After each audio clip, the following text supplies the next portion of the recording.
وزیر اعلیٰ بلوچستان میر سرفراز بگٹی نے کہا ہے کہ سیکیورٹی فورسز اور عوام کے آمنے سامنے لانے والا کون ہے؟ کیا جو لوگ پرتشدد ہیں انہیں آپ ہار پہنائیں گے؟ کیا جتھوں کو اجازت دی جائے کہ یہ حکومت چلانا شروع کر دیں؟ یہ پرامن لوگ ایف سی پر کیسے فائرنگ کر لیتے ہیں؟ ان کے جلسے کا مقصد پرامن نہیں تھا۔ عالمی سازشیں ہو رہی ہیں، پاکستان توڑنے والوں کو جانتے ہیں، انہوں نے بلوچستان اسمبلی میں خطاب کیا۔ یہ سیکیورٹی فورسز کو اور عوام کو آمنے سامنے لانے والا کون ہے؟ یہ سارے لوگ کہتے ہیں کہ جی یہ پرامن لوگ مول کیوں کرتے ہیں اپنے منہ پہ؟ یہ پرامن لوگ منہ کیوں چھپاتے ہیں؟ یہ پرامن لوگ ایف سی کی پر فائرنگ کیسے کر لیتے ہیں؟ کیا جو لوگ وائلنٹ ہیں ان کو آپ ہار پہنا کے یہ پورا پاکستان صاف کریں گے؟ کیا لوگوں کو جتھوں کو یہ اجازت دے دی جائے کہ جتھے آ کے یہ اسمبلی چلانا شروع کر دیں؟ کچھ عرصہ پہلے ہمارا بی وائی سی کے ساتھ ڈاکٹر مہرنگ بلوچ صاحبہ کے ساتھ ہمارے ساتھ ایگریمنٹ کیا ہے کہ آج کے بعد ہم جب دھرنا دیں گے، جلسہ جلوس کریں گے، ہم آپ سے پرمیشن لیں گے۔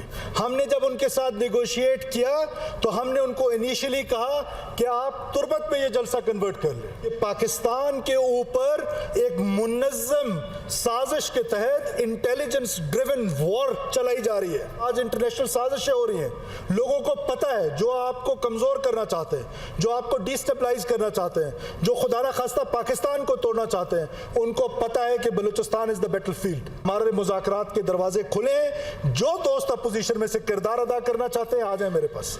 سی آئی اے پولیس لاہور کا اکاڑا میں چھاپا، چیف جسٹس آف پاکستان کو دھمکی دینے پر ٹی ایل پی کے نائب امیر پیر ظہیر الحسن شاہ کو گرفتار کر لیا گیا۔ اعلیٰ عدلیہ کے خلاف نفرت پھیلانے پر ٹی ایل پی رہنما سمیت 1500 کارکنان کے خلاف مقدمات بھی درج کیے گئے۔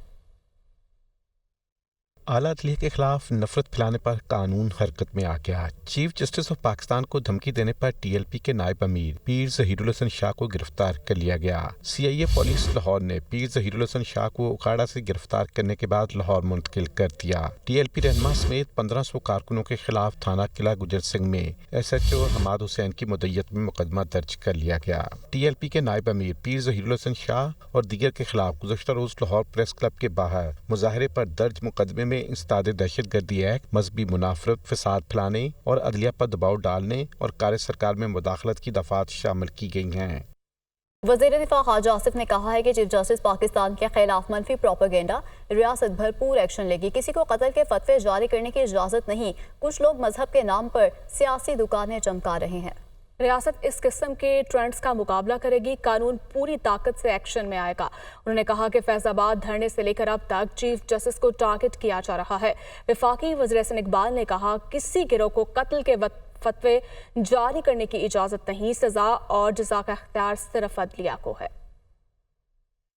قاضی فائز عیسیٰ کے حوالے سے جو بات کی گئی ہے اور فیصلہ قانونی تھا، آئینی تھا، اس میں کوئی ابہام نہیں تھا۔ سپریم کورٹ بھی اس معاملے میں وضاحت کر چکی ہے، لیکن یہ جھوٹ پہ مبنی پروپیگنڈا بدستور جاری ہے۔ ریاست قطعی طور پہ اس بات کی اجازت نہیں دی جائے گی کہ آپ کسی کے قتل کے فتوے جو ہے وہ جاری کریں۔ ریاست اس کے اوپر ایکشن لے گی، قانون اپنی پوری قوت کے ساتھ حرکت میں آئے، کیونکہ یہ سارا کچھ جھوٹ پہ مبنی ہے۔ قاضی صاحب کو بڑی دیر سے ٹارگٹ کیا جا رہا ہے۔ ریاست پوری طرح جو ہے اس قسم کے جو ٹرینڈز جو ہیں اس کا مقابلہ کرے گی۔ 2014 میں، 17 میں یا 9 مئی کا جو معاملہ ابھی بھی جو ہے جس کے اوپر کوئی اکاؤنٹیبلٹی نہیں ہوئی، وہ سارے کی کمپنسیشن جو ہے وہ ہونی چاہیے۔ کسی شخص کو، کسی گروہ کو یہ اجازت نہیں کہ وہ کسی کے قتل کے فتوے جاری کرے، چونکہ سزا اور جزا کا ریاست میں اختیار صرف عدالت کے پاس ہوتا ہے۔ ایک ہیجان پیدا کر کے لوگوں کو صرف اپنی سیاست چمکانے کے لیے کھڑا کیا جاتا ہے اور ان سے ایسی حرکات کرائی جاتی ہیں کہ جو پورے پاکستان کے لیے اور دین اسلام کے لیے شرمندگی کا باعث بنتی ہیں۔ وفاقی وزیر اطلاعات عطا تارڑ نے کہا کہ قتل کا فتویٰ دینے کا اختیار کسی کے پاس نہیں، کوئی قانون اپنے ہاتھ میں نہیں لے سکتا، کسی کو بھی معاشرے میں نفرت پھیلانے کی اجازت نہیں دیں گے۔ قانون کو نافذ کرنا صرف ریاست کی ذمہ داری ہے۔ کیا دین اسلام کے صرف آپ ہی علمدار ہیں؟ کسی کے عقیدے پر سوال کرنے کا اختیار آپ کو کس نے دیا ہے؟ وہ راولپنڈی میں میڈیا سے گفتگو کر رہے تھے۔ قتل کے فتوے جاری کیے جا رہے ہیں. کس نے آپ کو اختیار دے دیا؟ قانون کو کوئی اپنے ہاتھ میں نہیں دے سکتا. قانون